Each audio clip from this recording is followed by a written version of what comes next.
Pakistani high commission link బయటికి వెళ్ళింది friends, the Danish connection అని చెప్పి మాట్లాడుతున్నారు. అంటే ఎహసాన్ ఉర్ రెహమాన్ అలియాస్ డానిష్ ఈ ఇన్వెస్టిగేషన్లలో ప్రధాన నిందితుడిలాగా బయటకు వచ్చిండు. భారత్ ఇన్ని ఎక్స్పెల్ చేసింది. వీడికి పాకిస్తానీ ఐఎస్ఐ లింకులతో డైరెక్ట్ కనెక్షన్ ఉందని ఎస్టాబ్లిష్ చేసింది. వీడు ఒక Pakistani diplomatic official.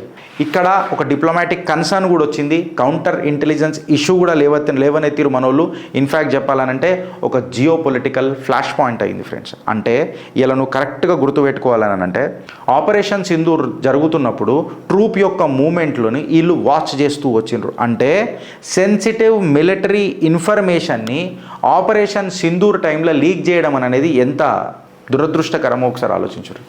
Delhi police ఒక బాంబ్ షెల్ ఇంకొక షాక్ ఇచ్చింది మనందరికీ. ఏమైందనంటే యావత్ భారతావనిలా మేజర్ అటాక్స్ ప్లాన్ చేసిరట.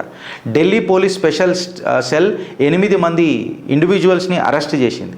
వీళ్ళు ఎక్కడెక్కడ ప్లాన్ చేస్తున్నారు అని అంటే వీళ్ళు పాకిస్తానీ ఐఎస్ఐ టెర్రర్ మాడ్యూల్కి లింక్ అయిన వాళ్ళు ఉన్నారు అనేది ఢిల్లీ పోలీస్ స్పెషల్ పోలీస్ యొక్క వాదన. వీళ్ళు ఢిల్లీ, ముంబై, పంజాబ్, చండీగఢ్ ఎక్సెట్రా ఇక్కడిక్కడ పెద్ద పెద్ద అటాక్స్ ఇంకా మేజర్ సిటీస్ ఆఫ్ ఇండియాలో ప్లాన్ చేసే ప్రయత్నం చేస్తున్నారు అనేది వాళ్ళ గంభీరమైన ఆరోపణ.